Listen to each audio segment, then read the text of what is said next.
Happy hump day, everybody, and welcome back to Brown Bag Bets, powered by BetSports, who are your daily dose of quick hit handicapping and sports betting picks. I'm Alex Christensen, and joining me, as always, Mr. Andy Molitor. Happy belated birthday. What'd you do for the big day? Smoke Dope, Watch Dave. I hadn't seen that show yet. I caught a few episodes of that. I took a longer First lunch than season's I pretty thought it was stellar. going to. Yeah, the show made me laugh. I like that guy. I'd never seen it, so I caught a few episodes in the afternoon, then worked on some golf stuff. And then, hung out with Calhoun for the evening. Ignored my family. We did birthday yesterday. My son bought me seeds for my birthday. Wife took him shopping. What do you think your dad would like? Took him to the grilling area, took him to the fishing area, took him to a few different places at the sporting goods. Or I think they must have gone to a couple stores. He bought me a bunch of seeds for the garden. Hey, Dad, I really like corn on the cob, so here's some sweet corn seeds. I'm like, well, hopefully you're patient because we ain't eating this shit till August, bud. Say that like, hey, these are pumpkins. These take like 128 days to actually come to fruit. So, he gave me a bit of a project, I guess. Otherwise, it was a good birthday. Had some good food. I don't like cake. Just gonna say it may be controversial. No, cake's dumb. I actually fucking hate cake. Pie or ice cream cake. And ice cream cake isn't cake. It's just ice cream. Yeah. Birthday cake is bullshit. Yeah, honestly, not a big sweets guy at all, but I do like brownies a lot. Like a Tres Leches cake or like an Italian cake, maybe? Yeah, when it comes to making me a birthday cake, it usually is just like, hey, let's make that cookie brownies. Cake is not a cake, Dan. It's a cookie. Yeah, it's a cookie. You don't lie to yourself, guys.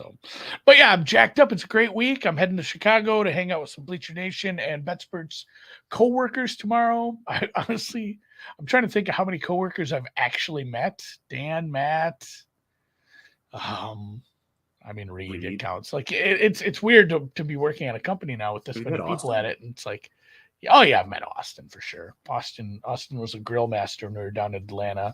I did meet some of the fantasy. That's a valuable apps. Grill Master's a good person to have. Grill Master was nice to have him down there. But yeah, it'll be nice to actually meet some of the guys going down to Wrigleyville tomorrow. If you are in the Chicago area and you hear this, shoot me a DM.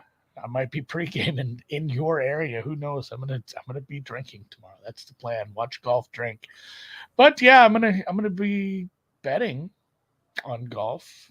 I'm starting to add a few more pieces to the card. I think my outright card is complete, although there might be a Spieth ad, and it might be because of one and done. So there's always a hidden outright, I bet, that I don't really tell people about. And it's based on, well, it's just based, it's like the FOMO pick. Don't you do that where it's like, well, shit, now I have to bet this. So it's just based on, hey, we played this guy in one and done. I have to bet him. So I had a small, and it's usually a small bet just to make me feel better about it in case we were right. But so I did actually hit an outright on match play because we did take him. Last week wasn't so great, but I may have to add a Spieth ticket. Anyone who watched yesterday, either the golf show in the morning or with me in the afternoon, evening with Drew and Cal, knows I am on Scotty. I am on Tony. Yeah. I am on Hideki. And I am on one other guy whose name is. Not worried about his necky? I am a little worried, but he played so well. Last week I think that did kind of put me over the hump on betting him. So 50-1 was kind of an obscene number. Ooh. You could get 45s all over the board. Max Homa, 33 and change. I did bet him as well. So I did have 4 outrights. I might have a 5th. I do have one matchup I've bet so far. And this one, again, it made me a little nervous that the best price I found was at Bookmaker, but not a huge difference in the market. I think the worst price you can find in this right now is minus 105. Zalatoris over Fitz, both maybe some guys whose total form isn't super high, but I've kind of looked in the short term and then started to kind of delve into how these guys played. This style of event, big majors. Obviously, you don't need stats in front of you to know that Sal has been almost the nuts at a lot of these majors. Fitzpatrick has been. He has won, a big event at this point. But shorter term form, I am disgusted with Fitzpatrick's second shots here. And truthfully, he's been worse off the tee as well. And this is finally one of the events where it's just not like everything's about approach, everything's about finding the green, everything's, your second shot. There's so much to being good off the tee. Zalatoris better off the tee. And truthfully, like the putting, I'm just gonna say the hell with it. Like his putting numbers overall aren't that bad. It's just that everyone zooms in on the one time he has a 3-foot putt and his putter goes like he's like he's trying to putt by attaching marionette strings to the club instead of holding it with his hands. It's wild. It's a course that everyone's bad at putting on too, right? Like his disadvantage here is not the same as it is everywhere else. And because the greens are so undulated, he should actually have, I would imagine on average, more short putts or again, those huge long putts where, no one really is doing well with those. Yeah. Decent lag putter. And yeah, like Hideki, not traditionally one of the best putters. He's won here. You can win here without being a great putter. I don't expect him to win. I do expect him to finish better than Fitzy at even money, though I don't think Fitzy should be a minus 130 favorite in this one. So my favorite head-to-head, I'll have some more later on. I'm going to put another one in the newsletter later on. And yeah, I'm going to start looking at props before I get too late. I got to remember to do my Rainmakers. I am the 518th best Rainmaker player in the world, apparently. Now they have rankings. You get better get top 500. Come on. Yeah, I got to move into the top 5. Cal's top 100, so he already. But I mean, it's just basically like, how much money have you spent on this kind of thing? Like, well, that's the one you need the NFTs, right? Yeah, you do need to blow a bunch of cash on NFTs. So it's more telling of like, hey, Andy, you have a gambling problem when it comes to NFTs. So I own 110 golf NFTs at this point. Sometimes they'll just airdrop you a pack based on stuff. So I got one this week, added another 8 to the collection. Not a big deal. I have to go see how many. Though the worst part is like, oh, I have this card. Well, this guy isn't playing. You can't use it. It's just worthless to you that week. But sometimes in the markets, if it's a guy you like, he's cheaper that week. You can buy him, pick it up. So a little bit of strategy in the markets and stuff, but not so much when you have a bunch of Daniel Bergers and he just never plays golf because he's injured. That's annoying. I wish you would get better, Daniel Berger. That's my biggest takeaway from the show today. So you know how it is. I'm sure you've had a tennis player you like, who you enjoy watching get injured, and it sucks. Honestly, it's fucking Bibby. Yeah, I mean, everybody I don't know anyone who follows women tennis seriously as a fan or as a bettor and doesn't like Andreescu. Like, she's so fun to watch. It does suck to see her injured. She is our Daniel Berger, except she's even better. So we won't be betting on her today, but some more action down in Charleston today. Yeah, just a couple plays in Charleston. Again, they're still playing in Bogota. Only 4 matches a day. I had something up for tomorrow, but nothing of those 4 matches I like. A couple spots in Charleston, though, and I'll start with a match that'll be about 30 minutes after we wrap up the show. It's slated to start 12:30 Eastern, but we'll be next up after a couple of these matches wrap up. Christina Buxa plays against Bernarda Pera here, and you get to the first set over 9.5 at plus 110. Again, hard to find alts to this. If you have a chance, maybe 10.5 is worth a play. Not sure about the 12.5, but again, a match that really profiles what I'm looking for in these bets. The total is sitting at 21.5, should close right about there. But again, the correlation to this first and second set still seems to be a little bit off to me. I would have this at minus 15, minus 20, so plus 105, plus 110.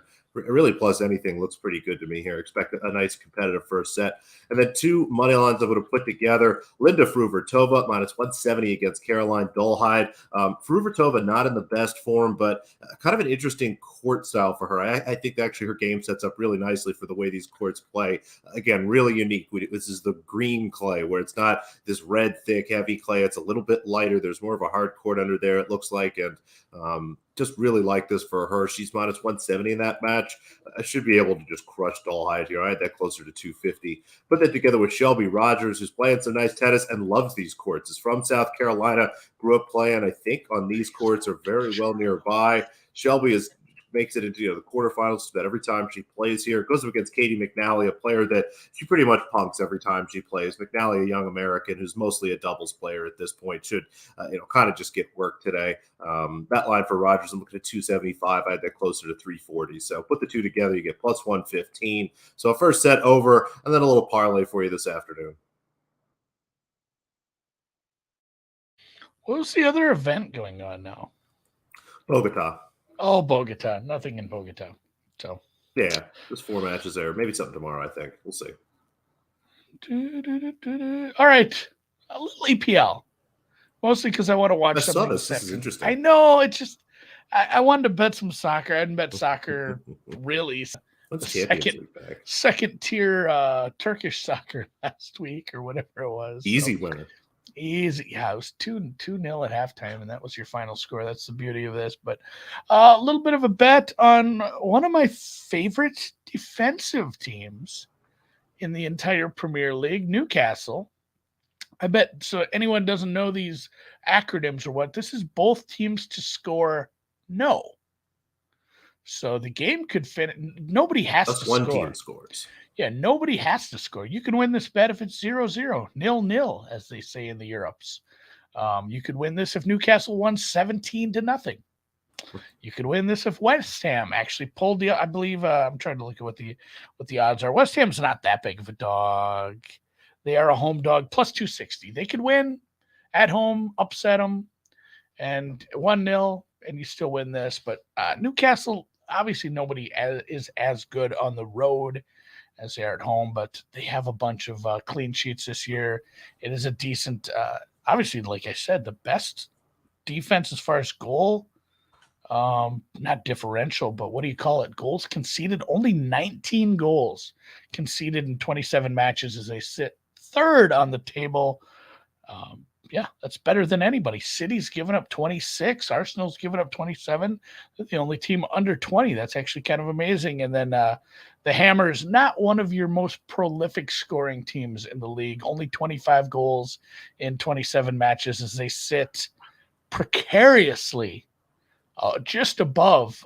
They actually have the same amount of points as Bournemouth, who is in the relegation, but they are, I'm guessing, goal differentials your tiebreaker, and Bournemouth has given up a shitload of goals. So they, I think a loss here would be pretty bad for their chances of staying up. I'm cheering for Bournemouth to keep doing badly. I have a bet on them to be dead, bleeping last.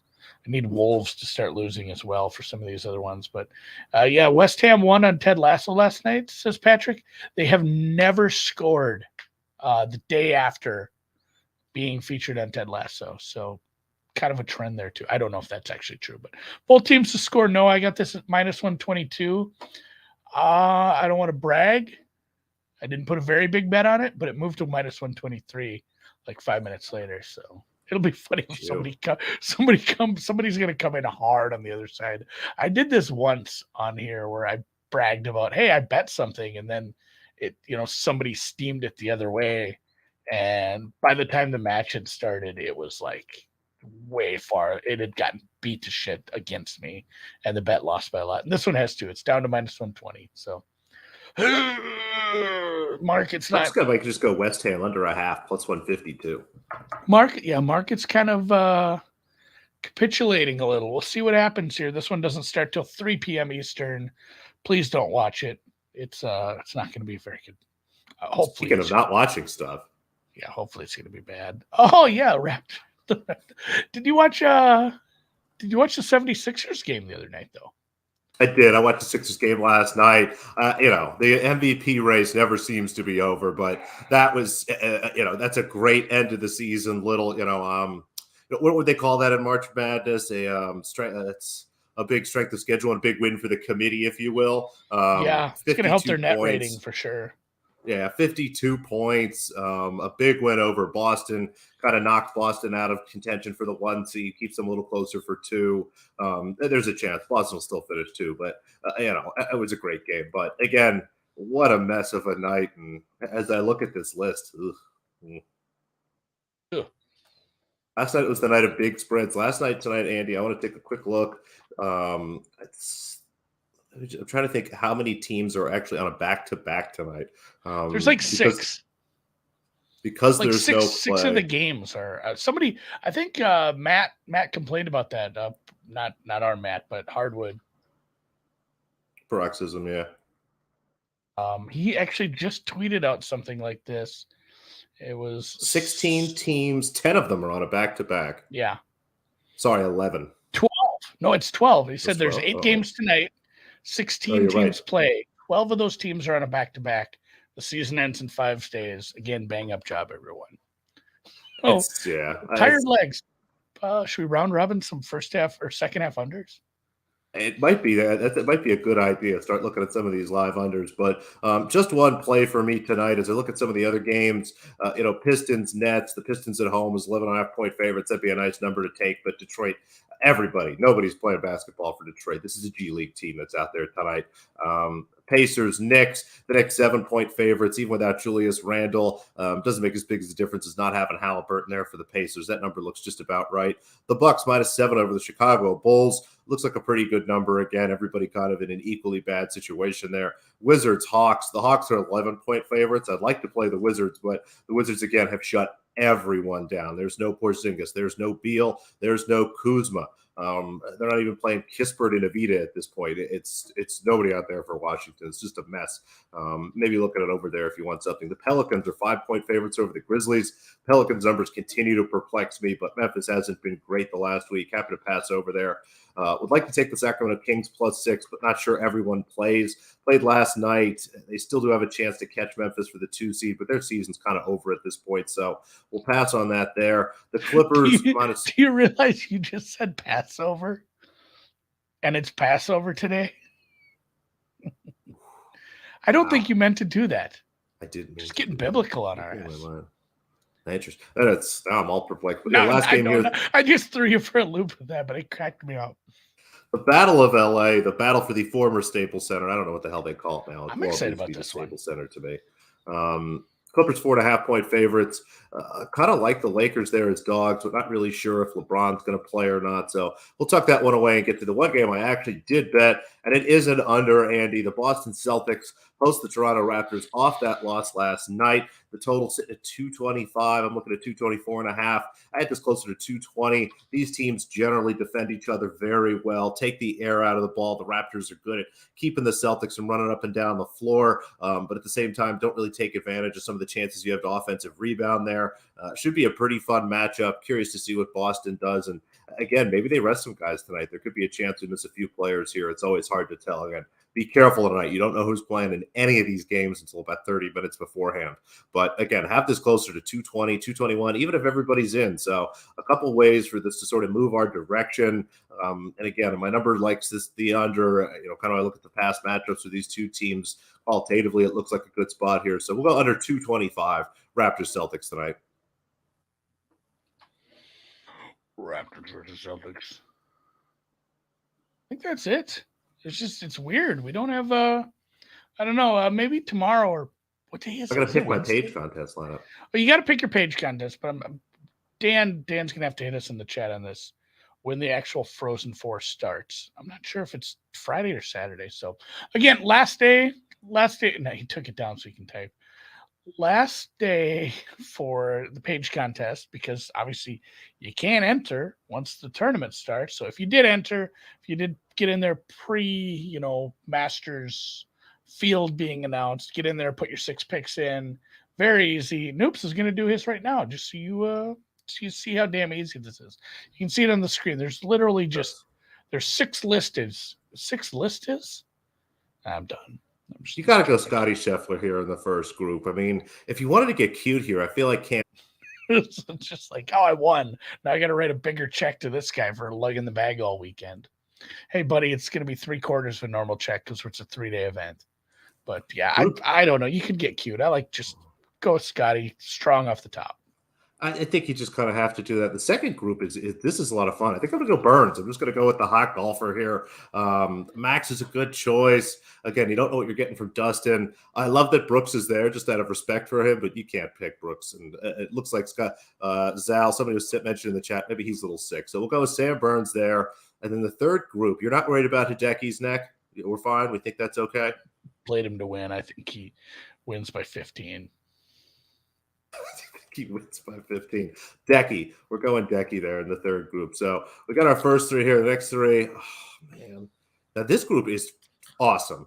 I get to pick Tiger Woods, Louis Oosthuizen, or I think Bryson, because at this point I just want to pick somebody I want to cheer for. So you love Louis. You've stopped. I know. I couldn't do it though. I couldn't do it. Tiger. I want to bet Tiger. It just seems like a bad idea. Keith Mitchell. Killer Mitchell? Keith. Oh, I mean, it's your entry. Yeah. No, let's go Keith Mitchell then. You're right, because everyone else is going to pick all those other guys. We'll go with the better golfer there. I went with the last group here. Gooch. Peters. No, not the last group. You have two more. Oh, that's right. I got the second last group here. It's Kitayama, right? There's not really anybody on that list that's very close. Kurtie Kitayama. I don't hate that at all. He's played good golf this year. In the last group, Bubba always plays well here. I don't know what the heck he's doing. He's a winner. Winners win. Winners do win. And that's what I'm doing. Give me Bubba. I want to pick Fred Couples. In my heart, I want Fred Couples to do well. The last group is kind of rough. Give me Bubba.